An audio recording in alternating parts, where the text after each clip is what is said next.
predicting the entire championship table from 20th to... first.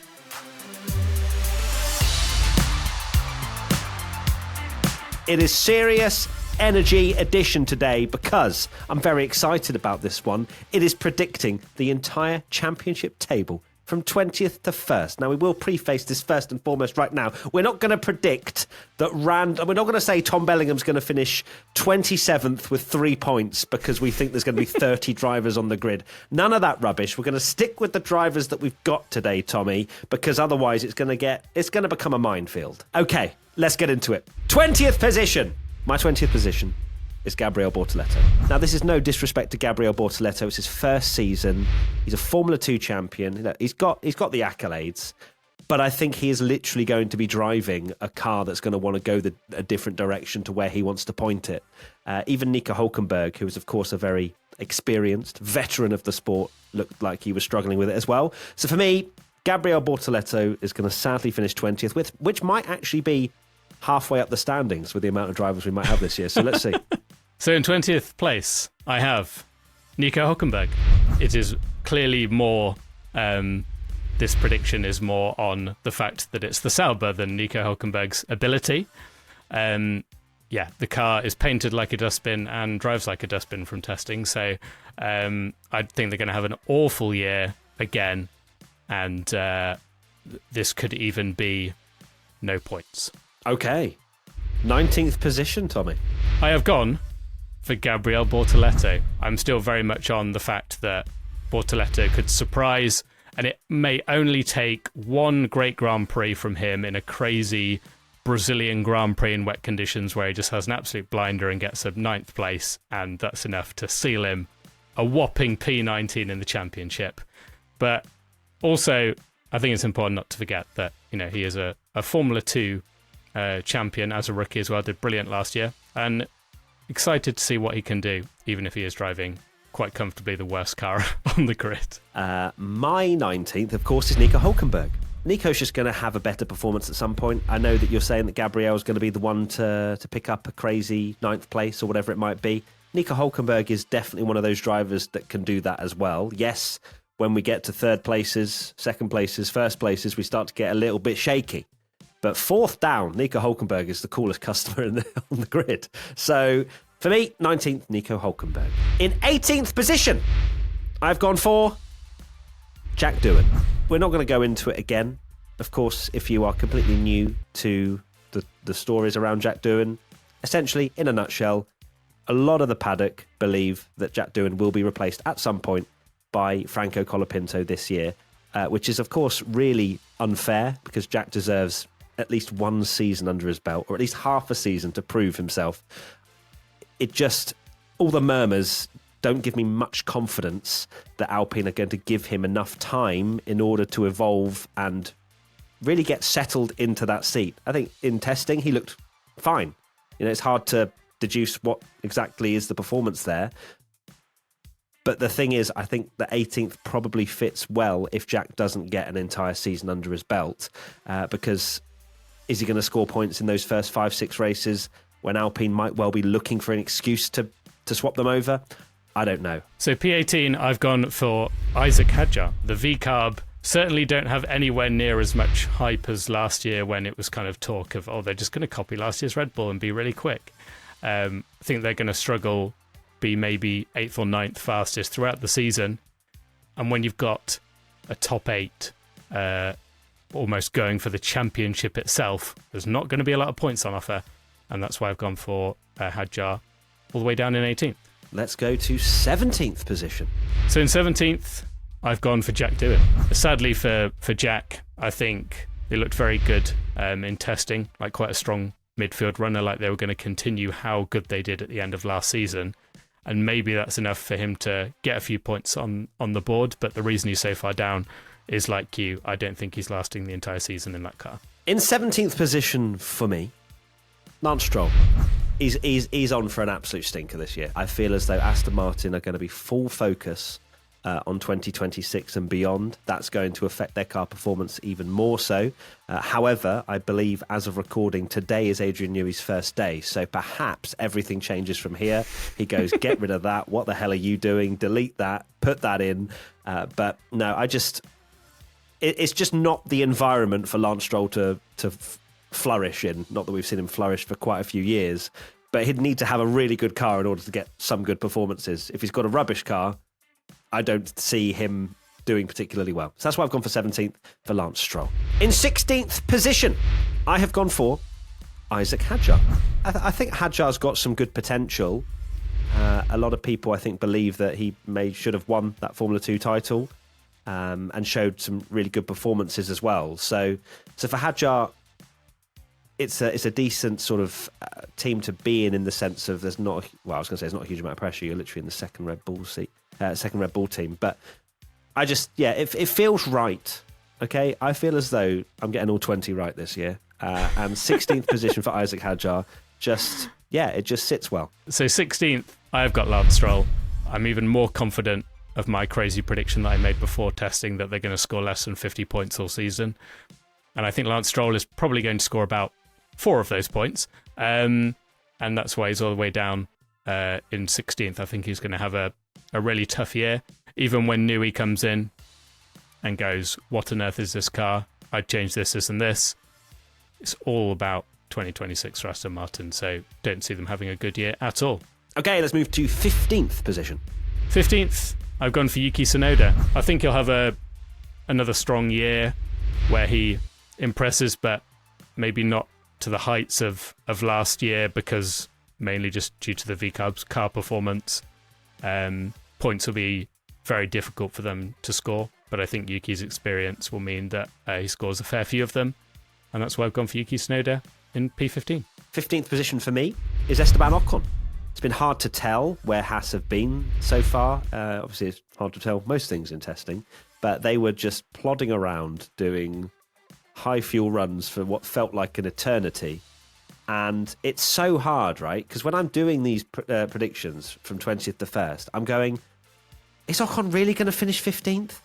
And then I just look at everyone else and the teams they're in. They're all so close, aren't they, as well? And this is the thing as well, right? Me putting Ocon in 15th and then someone else in 11th, it might be the difference of 2 or 3 points or something like that. So I feel harsh saying it, but I have to back the fact that I feel as though his teammate is going to do brilliantly well this year, in obviously the fact him being a rookie.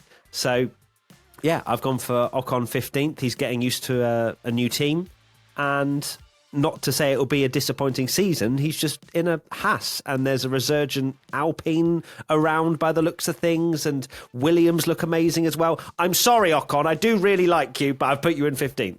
In 14th position, I have gone for Ollie Behrman. Ollie Behrman, this is the start of something, and I feel bad that I might well be jinxing him right now, but look, you've got to back talent when you see it, and I feel as though Ollie is absolutely that.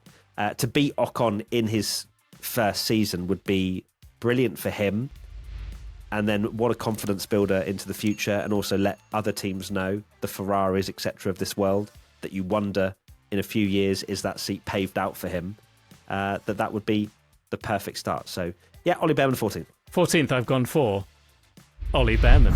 Oh, and I am first. I'm proud of us. Crazy. I'm proud of us that we've got all the way to P14 before agreeing. But yeah, Ollie Behrman has looking solid midfield. Not. It's crazy to think this time last year we were predicting them last in the championship and thinking they were going to be dreadful. Are they going to hit the heights of last year? Maybe not. Still do a decent job, but I've gone for Ollie Behrman 14th. Let's go to 13th position. 13th. Why are you smiling? No, I'm not smiling. I'm smiling through the pain. I've gone for Fernando Alonso. The crazy thing is, I think this is even being generous, because I think Aston Martin are going to be that bad. Ooh. And even with my goat in that Aston Martin, I just think it's going to be so hard to score points. They were so bad at the end of the year. They're going to struggle even more. All the focus is going to be for 26. They're going to struggle to score points. This is more Alonso just picking up miracle points here and there, even though I firmly believe that Aston Martin could be maybe even the 9th fastest this year. only quicker than a Sauber. I've gone for Yuki Tsunoda. It feels as though, the V-carb is not as good as you say. There's not as much hype. But Yuki's off the back of a brilliant season. He was showing some great performances. We were speaking about him deserving the Red Bull seat. He didn't get it. But he knows that, okay, that Red Bull seat is not for me. It's never going to come. But he can build that confidence, show the other teams that he is worthy of being a number one driver somewhere else. And he'll have a decent season. And that's why I've gone for 13th for Yuki Tsunoda. 12th position. I am locking in Alex Albon in the Williams. I think he'll lose out slightly to his teammate Carlos Sainz, who already looks comfortable in the car in that Williams. So for me, 12th, it's like 12th feels bad, but it's not, because he's in a midfield car. And I'm like, I feel like I'm slandering, but I'm not. It's not, 12th is a decent position in the Drivers' Championship for a Williams team that was in the mud only a few years ago. So 12th, good. Yes, Alex Albon, well done, 12th. P12, I've gone for Esteban Ocon. He had some great performances at Alpine. Even when they were rubbish, he delivered a decent job. And then, of course, had that brilliant race in Brazil where he could have ended up winning the race.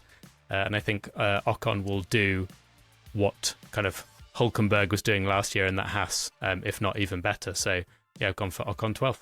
Very fair prediction. Let's go to 11th. I've gone for Alex Albon in P11. Williams would absolutely take both their drivers being in the top 11 in the championship. With how kind of seasons gone by and of predicting them in 19th and 20th and things like that. But I would be amazed if Alex Albon, I think he's going to have a good season, but I'd be amazed if he beats Carlos Sainz. In 11th place for me, I have gone for Fernando Alonso. So I'm not disrespecting the GOAT. I don't think it's going to be as horrendous of a season for Fernando Alonso, just purely because he knows how to drive a terrible car. He is known for hauling a horrendous car to good results. And that's why I think that Fernando will do another one of those. He will be motivated because Adrian Newey is there. Yes, it might not be the season that he has dreamt of alongside Adrian Newey, because Adrian hasn't had a chance to even change anything. But 11th place, I still feel it. I still feel as though Fernando will deliver. So that's why I've gone for that. And I can't wait to mock you at the end of the year, Tommy, and say, how dare you? How could you not? Alonso's finished 7th in the championship. And I will be loving life. And I'll be here for it. Fair enough. Let's go to the top 10. In 10th position, I've gone for Carlos Sainz. I just feel as though Carlos is going to be that driver, similar to the likes of Pierre Gasly towards the end of the year, where he just puts that car in positions that it doesn't belong. In qualifying, Carlos, he is great, but the racecraft is where he really does. We saw it in the likes of Singapore, for example. He comes into his own in Silverstone when he said no to Ferrari. He knows what to do in races to maximise points. So that's why I've gone for Carlos 10th place. And I really hope that he enjoys the challenge of Williams, because I think there is some opportunities there with James Vowles at the helm. So P10, I've gone for Pierre Gasly. It was incredibly difficult to pick, I think, best of the rest of the midfield between a certain Carlos Sainz and Pierre Gasly for me. But I went for Gasly.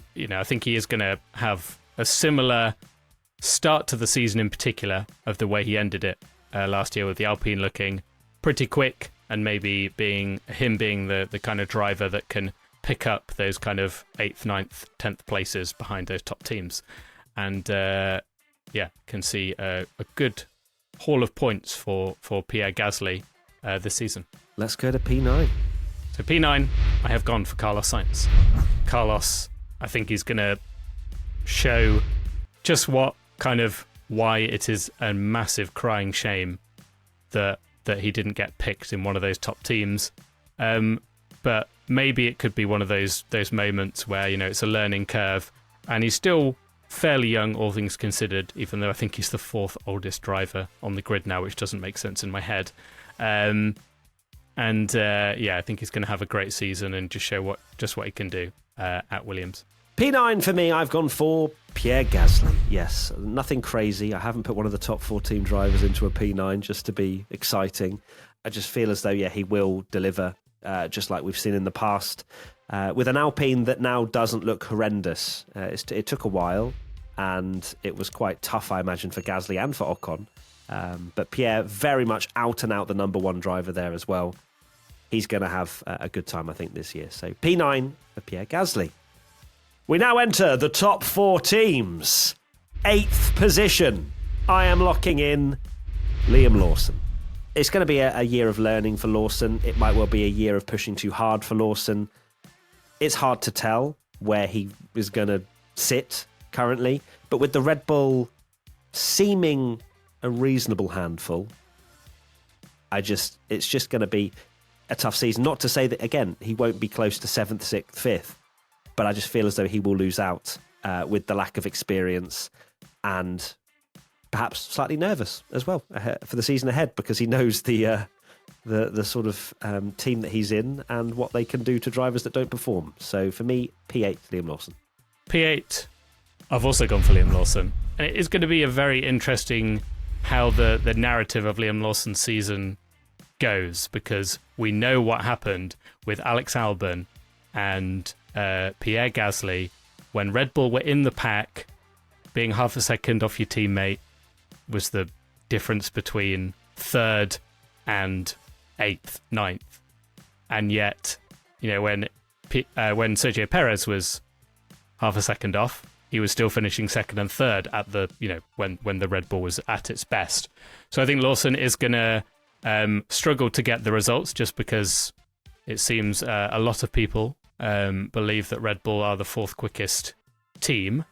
Of course, they are kind of an anomaly, because they are very much a 1-driver team and have been for quite a lot of seasons now, and there's always a big gap between those two.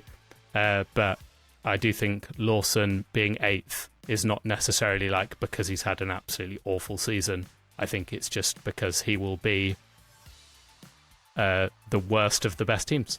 7th position, Tommy. P7, gone for George Russell. The reason I've put Russell in 7th is not just because I'm a Kimi Antonelli fanboy, also but part of that is, am I buying that Mercedes are 2nd quickest now, like some other people are saying? I'm still a little bit kind of, is it just Bahrain? We know how weird Mercedes were with their car performance window last year.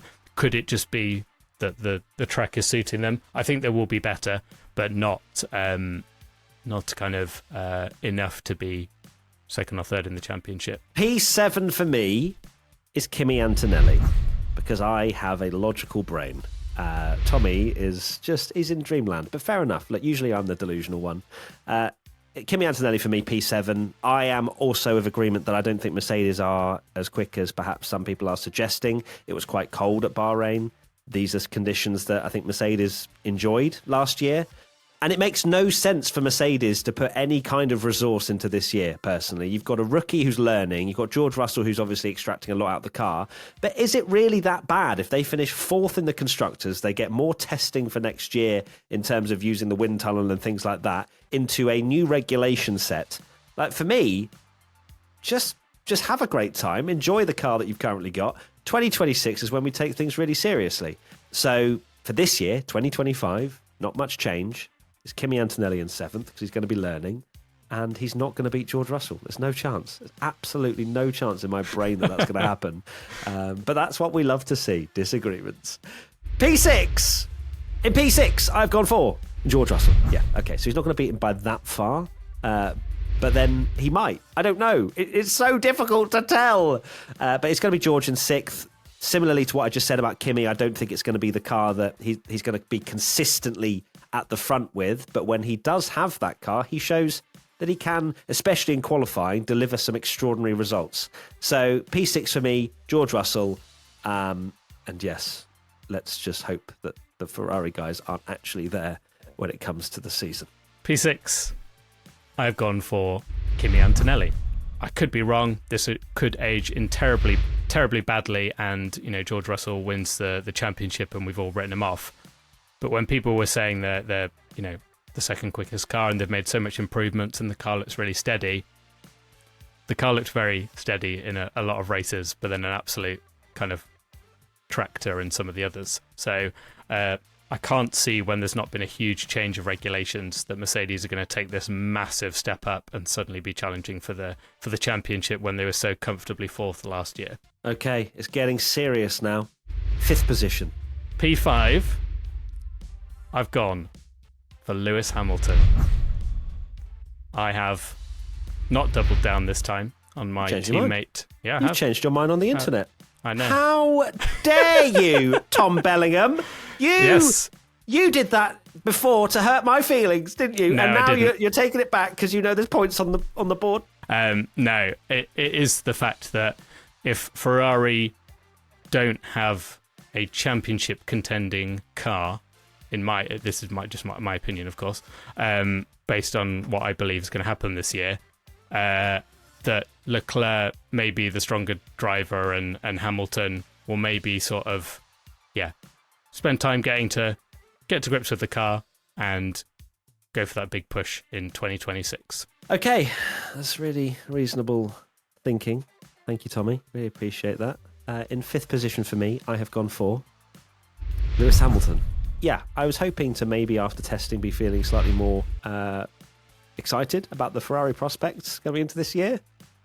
And I know that testing means absolutely nothing, but it means something when Ferrari top it, even though it doesn't. Whenever Ferrari topped it, I think Mercedes usually won. But anyway, 5th place for Lewis Hamilton. I still believe Charles is going to come out on top over the course of a year, especially with it being Lewis's first year in red. But I just feel as though McLaren and a certain Red Bull driver are a bit too strong at the moment. So P5, Lewis Hamilton.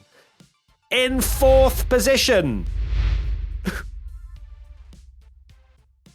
Charles Leclerc. Charles Leclerc, I've gone for P4. Yes, when I did my 2025 season predictions prior to testing, I was in Delulu land. I was dreaming once again. However, it just, it doesn't feel like I can't believe it. I've lost all hope. It's not even round one.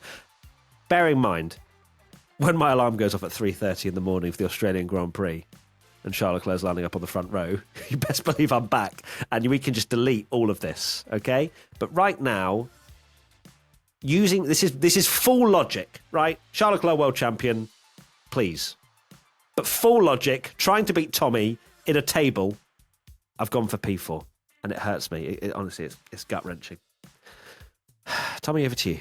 What hurts me is us agreeing, because we're back to the old us, because I'm going Charles Leclerc P4. The top 3 for me is reserved for what I believe is the best driver in the sport and the car that's going to be the best car this season.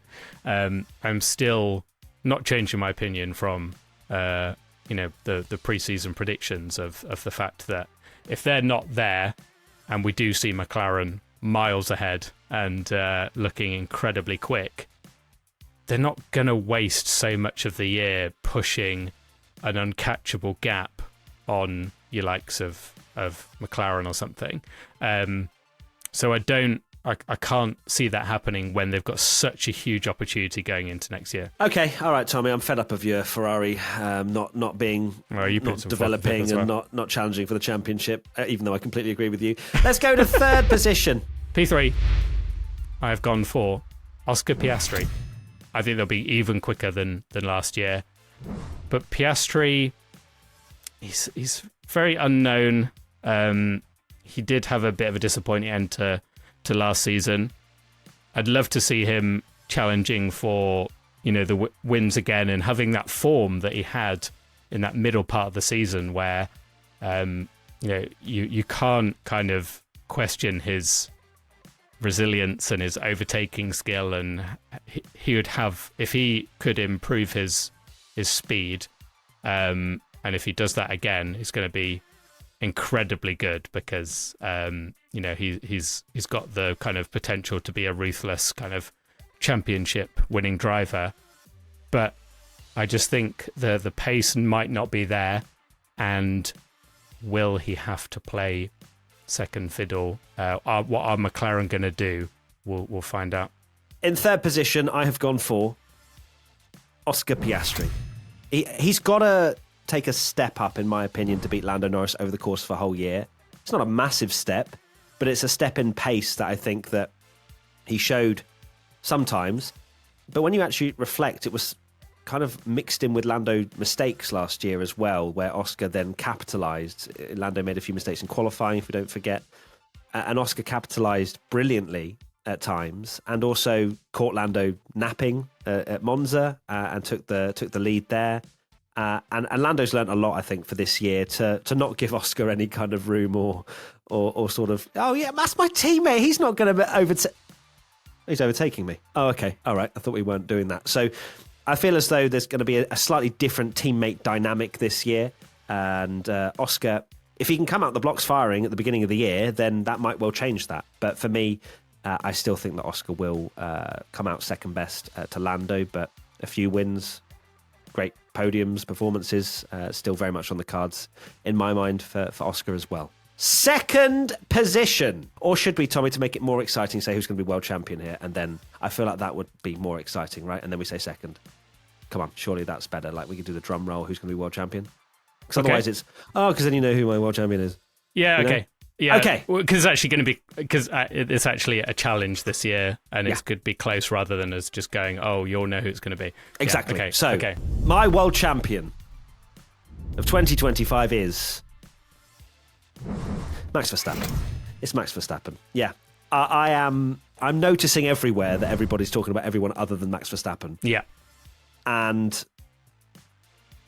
he can go to levels in every way that can get him a world championship. He is Michael Schumacher, the new era. He is so cutthroat with his decisions. He doesn't care what anyone thinks. And will it be his hardest fought battle yet? Potentially. Not in the sense of 2021 where we had the most insane Lewis Hamilton versus Max Verstappen, but more the fact of him overcoming potentially the third fastest car, maybe fourth fastest car, we don't know just yet, to win the world title. He can do it, and that's the thing. And I think the greatest example or the scenario to put out there is there is no better driver than Max Verstappen to turn a potential seventh place into a podium. There isn't. He can do things that I don't think a lot of drivers have the full package for. So that is why I have gone for Max Verstappen world champion. And it would be his greatest yet, I think, just from a performance perspective. This is no disrespect to Lando Norris. I just feel as though it's more about Max Verstappen here and going up against the best driver on the grid. Lando, as I sort of mentioned with Oscar, will have learned a lot into this year. And Lando may well lead the championship for a lot of this year as well. That is very, very possible. I just don't think Red Bull are going to give up on a championship this year, full well knowing that next year might be more pain. It depends. Behind closed doors, do they believe in this whole Red Bull engine powertrain stuff? Of course, the PR statement will be, we're ticking everything off. Yeah, it looks great. We don't actually know until they hit the track in 26. So I think it would be foolish of Red Bull to give up a potential championship this year. So they will fight very hard.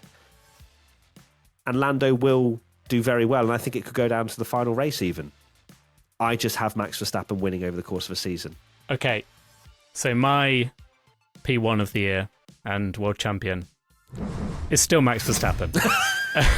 So after all that, we've agreed on our entire top five after That's all those wild. Insane. Yeah, it is wild. So yeah, I'll talk about Max first. I mean, I kind of felt like I was going insane listening to seemingly everyone in Formula One say that the championship is between, Lewis Hamilton, Charles Leclerc, Lando Norris, all of the people at testing were saying it, the commentary teams. Sky were doing their predictions last year going, yeah, Lando's going to be champion, he's the favourite. Maybe it could be a Ferrari or Russell. And I'm thinking, Max Verstappen has won the last 4 world championships. He knows how to win a world championship in every possible scenario now. whether it be a dominant car, whether he's kind of chasing a points gap, whether he's miles ahead and has to hold on to that points gap. And for me, it is insane to me that I have to justify why I think Max Verstappen is going to win the World Championship. Because yes, I do believe that Red Bull right now have the third, maybe even fourth best car. But when I look at the championship and think over, I don't think he's going to dominate. Certainly not. But when I think about how you win world championships, it's races last year, like when the McLaren was far and away the best car, and Singapore is a great example. Red Bull were nowhere. We thought they were going to maybe not even score a point. And Verstappen, he finished 20 seconds off the lead, but he finished second. And it's those kind of races that win you the championship, where you are maximising the points. As you said, he's not scared to be unpopular and do everything it takes to win a world championship, pushing the limits, pushing the car where it shouldn't even go. So, and I think as well, to add to this, something again in favour of Max Verstappen, we've spoken about this a lot last year.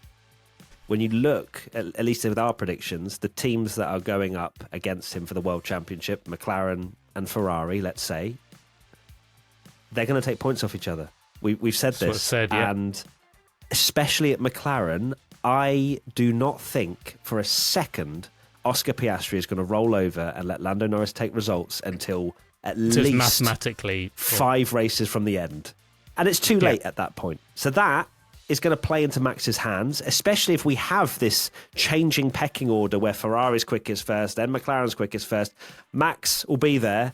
Liam Lawson will be his rear gunner at any point he needs to be. So, if he even needs to be, Lawson might not even be there. Verstappen won the championship last year without any help from Perez. Yeah, you could even argue that sometimes it helped Perez just being absolutely nowhere, that he wasn't in his way. Whereas McLaren had this headache of, Piastri's actually rapid this weekend, and he's going around the outside of him at Monza and overtaking him. How do we swap these positions? Or even other moments in the season.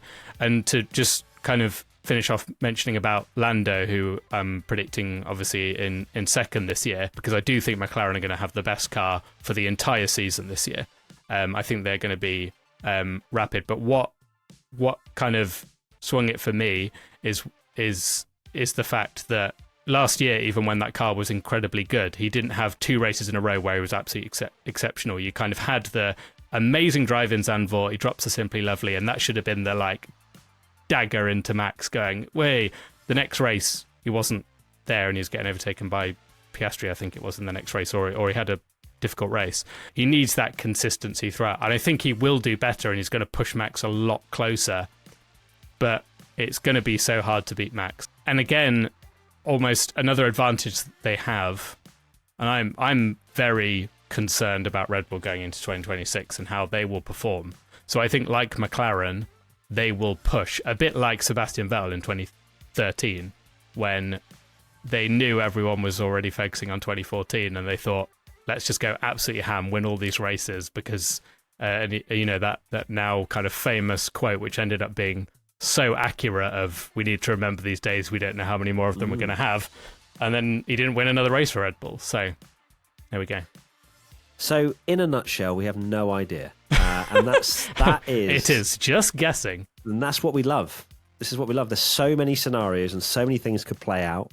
Verstappen could have a 50-point lead after the first 5 races, and we're like, oh, no, okay, here we go again. And I'm like, oh, yes, here we go. No, I'll be like, even shush, you. everyone. No, if you shush me, I swear to God, I'll be leaving this podcast. Right, that is it. Thank you, everybody, for watching and listening. I'm sure we are all in agreement. Even though me and Tommy are not in agreement, so therefore nobody can be in agreement, because we always agree. Tommy, what's your final thoughts? I don't know why I said that. Final thoughts are, just bring on the season, because I'm so hyped. I can't believe we're kind of, we both went for Verstappen in the end, but it's not Verstappen's going to win. It's going to be really easy. Maybe? It could be Verstappen, because I still think it is going to be exceptionally close. Yeah, it could be Max, close. it could be Lando, it could be Oscar, could be Charles, could be Lewis, could be George. That's basically... Antonelli. No. Come on, relax. You are so delusional. It's crazy. Thank you, everybody. See you soon. Bye. Bye.